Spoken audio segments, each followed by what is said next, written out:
have seen a good recommendation from the committee there that we should find a way, SHA should find a way of registering these young mothers, even as government processes their registration documents, so that they are able to access this facility. Speaker, our Committee of Health also reported that they were denied access to data on child mortality in some of these facilities. And I don't understand why a committee of this House can be denied access to data, because we have heard separately that some of these counties and some of these facilities are actually understating the number of children who are dying after birth, Honorable Speaker. And we as a committee or as a House should put our foot down and say we need access to that data, Honorable Speaker, so that we can make proper recommendations to help these facilities. Honorable Speaker, there is also the challenge of SHA reimbursements. And, you know, this is the reason why I say it is good for us to visit these facilities and to see for ourselves and to speak to our people. Because when you hear senior government officials speak, and we were in Naivasha with CS Duale, he will tell you that SHA is working 100%. Speaker, just reading through that report, you will see that this challenge is across counties. And I will continue to insist, Speaker, that the promise that the President made was for free universal health care access across the board. And that was a promise that was made to Kenyans when we were being persuaded that those of us who earn a bit more should pay more than what we used to pay at that particular point in time, so that, Honorable Speaker, those who are not able to pay will no longer, will no longer suffer the indignity of having no access to health care. In fact, there was a statement that the head of state made recently, Honorable Speaker, that the Harambes that we used to hold, the WhatsApp groups for contributions to support health care, have been closed down. I don't know where the head of state gets this information, Honorable Speaker. Just yesterday, I was trying to call the director at the CEO of the Kenyatta University Teaching and Referral Hospital, because, Honorable Speaker, there is a friend of mine who passed away. He was one of the clergy at the ADC Church in Runda. And when he passed away, Honorable Speaker, there was a bill of almost 1 million shillings. And the hospital, and I don't know why, they have refused to release the body, even after the family has pleaded with them. We have written letters, we have made down payments, we have agreed to a payment plan. Speaker, out of that 1 million shillings, SHA only paid 300. So I want the President to know that we are still contributing money to get our people health care. It is the reality on the ground. And you can see, Honorable Speaker, that even the report of the committee is saying even the facilities themselves are struggling because SHA is not giving the reimbursements in good time. And this is true at Mama Lucy Hospital. We have a debt that is owed to Mama Lucy and all the other facilities here in Nairobi, and we're being told the same is the situation in Kitui, the same is the situation in other places like Kiambu. Honorable Speaker, there is still unresolved issues of NHIF, and the report also addresses this, that there's almost 5 million shillings that is owed to Kiambu Hospital. I think the teaching and not the teaching, the Kiambu Level 5 Hospital, from the old NHIF. I don't remember which month we were in Naivasha with the CS, but I remember him giving us some timelines within which the question of the legacy debts of NHIF would be resolved. I think as a House we need to bring him back here, because there was reports that he was supposed to give us on what the ministry is doing to address those legacy debts. I have seen complaints about the quality of food in inpatient wards, Honorable Speaker. They have complained about the quality, the portions, even unhygienic presentations, and one that is quite hilarious that the committee noted, or they were told that the food doesn't even have salt, Honorable Speaker. By the time we are discussing salt in food, there's a big problem there, Honorable Speaker, which is why we must continue to insist that counties be given their monies in time and in accordance with the Constitution for them to be able to undertake these devolved functions. The only ray of light, Honorable Speaker, I've seen is at page 29 of that report. For the first time, I'm seeing that at Kiambu Referral Hospital, that they had a properly stocked pharmacy, that there were actually drugs at Kiambu Referral Hospital. They were well stored, well managed, with proper records. And these are the few things that when we see, we feel happy and we celebrate that at least somebody down there is doing something. Because when we visited the hospital in Busia, Honorable Speaker, when we were doing Senate Mashinani, you could see when you are approaching the hospital there, there is a row on your right of private chemists all along that road. And it is always a first indicator that there's a problem in that hospital. That somehow the systems in the public facility is such that you ensure you can guarantee business for the private pharmacies outside. So I am happy that at least that is not happening in Kiambu Referral Hospital, according to the report of the committee. They have said they also saw digital X-ray that is serving almost 100 people per day. It is suspended on the ceiling, and I've seen the photos there. They also reported that Karuri Health Center, Honorable Speaker, is one of the most well-managed facilities they have seen. They have digitized their systems. So we will give Kiambu their flowers for the things that they are doing, and maybe encourage other things, other counties to also follow suit.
The story of mortuaries is the same across the country.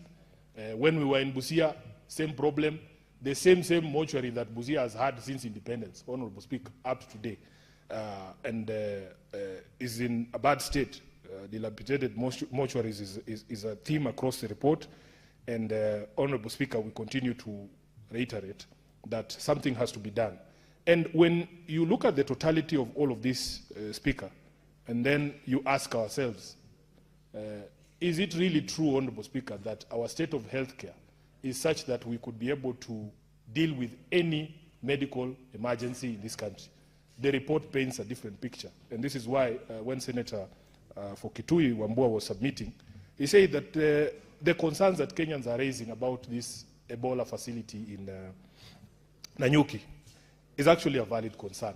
We have proposed to the President that instead of us transferring patients from DRC to come and receive treatment here, I think that the US government should grow the capacity of the DRC itself to ensure that that disease does not leave the borders of the DRC, and all of us will be safe, Honorable Speaker.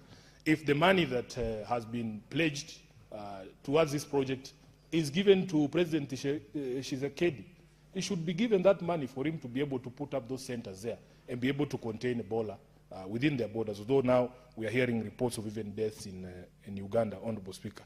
So the state of our healthcare is quite dire, and contrary to what people speak of here in Nairobi and in other public gatherings, they paint a very rosy picture. But the committees of this House, when they go on the ground, the situation that they find